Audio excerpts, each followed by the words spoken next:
Hello किसान भाइयों, यदि आप भी फरवरी के माह में ये 4 से 5 फसलें लगा करके सब्जी वर्ग फसलें आप बढ़िया मुनाफा लेना चाहते हैं तो दोस्तों ये वीडियो बिल्कुल आपके लिए ही है। इस वीडियो को बिल्कुल भी स्किप मत करना।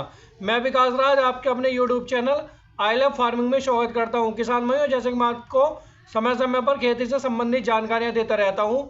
यदि आपको मेरे द्वारा दी गई जानकारी अच्छी लगती है तो हमारे चैनल को सब्सक्राइब कीजिए, बेल आइकन को दबा लीजिए ताकि जब भी मैं कोई वीडियो आपके लिए अपलोड करूं आपको सबसे पहले नोटिफिकेशन मिले।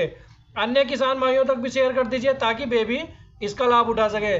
तो किसान भाइयों, ज़्यादा टाइम न वेस्ट करते हुए शुरू करते हैं। किसान भाइयों, जैसा कि मैं आपको बता दूं कि जैसे दिसंबर जनवरी में जाड़े पाले वगैरह ज़्यादा होते हैं, परंतु दोस्तों जो इस समय का फरवरी का माह है ये दोस्तों बहुत ही आपके लिए एक सुटेबल महीना है, किसी वरदान से कम नहीं है। इसमें दोस्तों जो भी आप सब्जी वर्ग की फसल लगाएंगे उसके आपको एक तरफ तो बढ़िया दाम मिलेंगे ही मिलेंगे, दूसरी तरफ आपको बढ़िया उत्पादन भी मिलेगा। क्योंकि दोस्तों अब दिन कुछ ऊष्म यानी कुछ गर्म होने लगता है और इतना गर्म भी नहीं होता है, इतना ठंडा भी नहीं होता है, जाड़े पाले भी खत्म हो जाते हैं।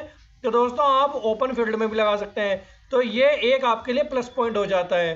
तो किसान भाइयों, इस समय पर आप जो भी सब्जी वर्ग की फसल लगाएंगे उसमें दोस्तों आपको बिल्कुल भी कोताही नहीं बरतनी है। आपको बिल्कुल अच्छे से मैनेजमेंट करना है और अच्छे से निगरानी करके चलना है, तभी दोस्तों आपको अच्छा उत्पादन मिलेगा इस फरवरी माह में। किसान भाइयों, ये जो फरवरी का महीना होता है इस महीने में रस चूसक कीट भी ज़्यादा नहीं आते हैं और दोस्तों ज़्यादा आपको खर्च वगैरह भी नहीं आता है और आपका दोस्तों जो मुनाफा है वो बहुत ही बढ़िया आपको मिलता है। तो आज मैं आपको इस वीडियो में बताऊंगा कि आप कौन से बीज लें, किस तरह से आप बुआई करें और दोस्तों किस तरह से आप अपने खेत को बढ़िया बेहतर बनाएं जिससे आपको बढ़िया उत्पादन मिले।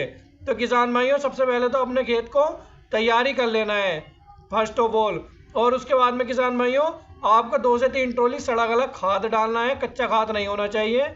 मैंने दोस्तों आपको हर एक वीडियो में बताया कि कच्चा खाद कभी नहीं डालना चाहिए। दोस्तों आपको सड़ा गला खाद 2 से 3 साल पुराना ही डालें। उसके बाद में किसान भाइयों आपको डीएपी, यूरिया और पोटास, यानी कि डीएपी आपको 1 बैग डालना है, यूरिया आपको 1 बैग डालना है, 1 एकड़ के हिसाब से मैं आपको बता रहा हूँ, और दोस्तों 1 बैग ही आपको पोटास डालना है। उसके बाद में दोस्तों आपको फिर से आपको कल्टीवेशन करना है, फिर जुताई कर देनी है ताकि ये खाद वगैरह आपके मिक्स हो जाए। दोस्तों इसके बाद में आपको फिर मेड़ वगैरह निकाल लेनी है। और दोस्तों उसके बाद में मैं सब्जी वर्ग के फसलों के बारे में बताऊंगा। सबसे पहले मैं लूँगा भिंडी को। आप किसान भाइयों भिंडी लगा करके बढ़िया उत्पादन ले सकते हैं। किसान भाइयों आपको बढ़िया वैरायटी के बीज लेने हैं। राधिका दोस्तों सबसे बढ़िया वैरायटी मानी जाती है। इसका जो दाम है इसके बीज के दोस्तों में 2 से 3 गुना ज़्यादा रहते हैं और बीजों की अपेक्षा, परंतु दोस्तों आपको चिंता करने की आवश्यकता नहीं है। 2 से 3 गुना आपके दाम है, तो दोस्तों आपको उत्पादन भी उतना ही बेहतर आने वाले समय में मिलने वाला है। तो किसान भाइयों आप अच्छे से भिंडी को मेड़ निकाल करके आप दोनों साइड में उसकी बुआई कीजिए भिंडी की। तो दोस्तों आप देखेंगे कि आपको बहुत ही बढ़िया आने वाले समय में उत्पादन मिलेगा। और जो दिसंबर जनवरी में आपने भिंडी लगाई थी वो आपका बीज जर्मिनेट हुआ था 15 दिन में, परंतु आप जो इस समय पर भिंडी लगाएंगे वो ऊष्मा के कारण सूरज जो निकल रहा है अच्छे से और पाला वगैरह नहीं पड़ रहा है, तो आपका बीज जर्मिनेट होगा आधे समय में, यानी कि 7 से 8 दिन में मात्र। तो किसान भाइयों इस तरह से आप करिए और लगातार आपकी ग्रोथ होती रहेगी। और टेम्परेचर तो आपको पता है कि अब बढ़ता ही रहेगा। जाड़े पाले वगैरह की आपको दिक्कत लेने की आवश्यकता नहीं है। किसान भाइयों अगली मेरी सब्जी वर्ग की फसल है ग्वारफली। आप किसान भाइयों ग्वारफली लगा करके अच्छा खासा मुनाफा कमा सकते हैं। किसान भाइयों ग्वारफली की आप दोस्तों इंटरक्रॉपिंग भी कर सकते हैं। किस फसल के साथ में आप इंटरक्रॉपिंग कर सकते हैं? खीरे के साथ कर सकते हैं, लौकी के साथ कर सकते हैं, गिलकी तोरी के साथ आप इसकी इंटरक्रॉपिंग कर सकते हैं। और दोस्तों जो ग्वारफली की आपकी फसल है इसमें खर्च बहुत ही नाम मात्र का आता है और दोस्तों इसमें जो मजदूर हैं तुड़ाई के लिए वे भी आपको आसानी से मिल जाते हैं, क्योंकि जो भिंडी में जो मजदूर हैं वो आपको आसानी से नहीं मिल पाते हैं क्योंकि उसमें कांटे वगैरह होते हैं। ग्वारफली में ऐसा कुछ नहीं है और बहुत ही मुनाफे की फसल है और 40 दिन में ये आपके तैयार होकर के बाजार में चली जाती है ग्वारफली। तो आपको कोई भी दिक्कत लेने की आवश्यकता नहीं है, बढ़िया क्वालिटी के आपको बीज लेने हैं। इससे आगे मैं लूँगा हरी मिर्ची को। किसान भाइयों हरी मिर्ची में भी अप्रैल में थोड़ी रेट में दिक्कत देखने को आपको मिलती है हरी मिर्ची की, परंतु आपको कंसिस्टेंसी बनाए रखनी है। यदि आप कंसिस्टेंसी नहीं बनाएंगे तो दोस्तों आपको फ़ायदे की जगह पर नुकसान होगा। यानी कि जब थोड़े रेट डाउन जाते हैं मिर्ची के तो किसान भाई क्या करते हैं, खेत की निगरानी करना बंद कर देते हैं, जिससे क्या होता है कि जो आपकी मिर्ची है वो दोस्तों उसके उसमें जो रोग बीमारियां वगैरह लग जाते हैं उस पर ध्यान नहीं देते हैं, जिससे आगे चल करके फिर से दाम हाई होते हैं यानी कि बढ़ते हैं। तो दोस्तों आपको कहीं ना कहीं दिक्कत आती है। तो इस तरह से आपको नहीं करनी है, आपको अच्छे से अपने खेत का मैनेजमेंट करके रखना है और कंसिस्टेंसी बनाए रखनी है। उसके बाद मैं लूँगा शिमला मिर्च को। शिमला मिर्च लगा करके भी किसान भाई अच्छा खासा मुनाफा ले सकते हैं। किसान भाइयों आपको अच्छे से नर्सरी तैयार करनी है। उसके बाद में किसान भाइयों आपकी तुड़ाई 45 से 50 दिन में शुरू हो जाएगी। तो किसान भाइयों आप, और इसमें भी जो मजदूर है उसमें कम पैसा लेते हैं, इसमें भी आपका जो मजदूरी है वो कम लगती है तुड़ाई में। उसके बाद में किसान भाइयों मैं लूँगा गिलकी को। आप किसान भाइयों गिलकी लगा करके बढ़िया मुनाफा ले सकते हैं। किसान भाइयों जो आपकी गिलकी तोरी होती है उसे किसान भाई हल्के में आंकते हैं, परंतु आपको इस फसल को हल्के में नहीं आंकना है किसान भाइयों। और आप देखेंगे कि आपको 30 दिन बाद गिलकी तोरी से भी अच्छा खासा मुनाफा मिल रहा होगा।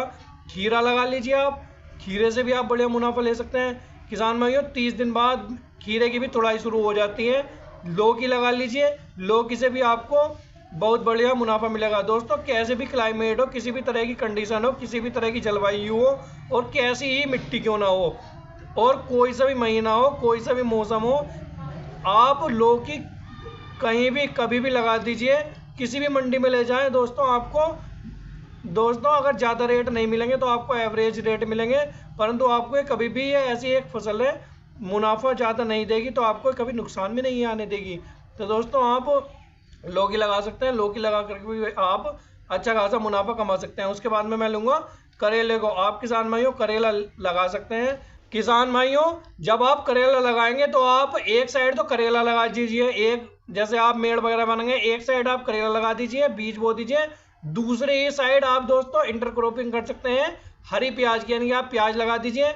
और दोस्तों जो खाड़ी रह जाते हैं उसमें आप धनिया या पालक बो सकते हैं। तो आप एक साथ 3-3 फसल बो सकते हैं। खाद वगैरह तो आपको उतना ही लगाना पड़ेगा करेले को भी। और साथ में जो आपकी जो प्याज है, धनिया, पालक है, उनमें से कोई एक या दोनों आप लगा सकते हैं। वे भी दोस्तों आपकी तैयार हो जाएंगी किसान भाइयों। और जो प्याज होती है उसे आप या तो किसान भाइयों बेच दीजिए बाजार में, हरी बेच दीजिए आल के रूप में, या दोस्तों आप उसे पका लीजिए, उसका कंद मोटा होने चाहिए। 120 दिन के बाद लगभग आप उसे बेचें तो आपको बहुत ही बढ़िया मुनाफा मिलेगा। तो किसान भाइयों ये एक आम के आम गुठलियों के दाम हो जाएंगे आपके लिए। और जो धनिया पालक होता है उसकी आप 2 कटाई तो आप जरूर से कट सकते हैं इस तरह से इंटरक्रॉपिंग करके। उसके बाद में किसान भाइयों मैं लूँगा धनिए को। आप दोस्तों धनिए को अलग से भी लगा सकते हैं, धनिए की एक बहुत ही अच्छी फसल है। या दोस्तों आप पालक की भी बुआई कर सकते हैं, या आप एक आधे एकड़ में धनिया बो दीजिए और आधे एकड़ में पालक बो दीजिए। या दोस्तों आप पूरे 1 एकड़ में एक ही फसल लगा लीजिए। दोस्तों इसके दाम कम जरूर मिलते हैं, परंतु इसकी कटाई भी ज़बरदस्त होती है। आप इसकी रोज़ कटाई कर सकते हैं और दोस्तों कहीं भी आप इसे बेच सकते हैं धनिया पालक को। इसकी बहुत ही ज़्यादा डिमांड रहती है साल के 12 मास। बस दोस्तों आज की वीडियो में इतना ही। मैं विकास राज आपसे विदा लेना चाहता हूँ। मिलते हैं अगली वीडियो में एक अच्छी जानकारी के साथ। धन्यवाद।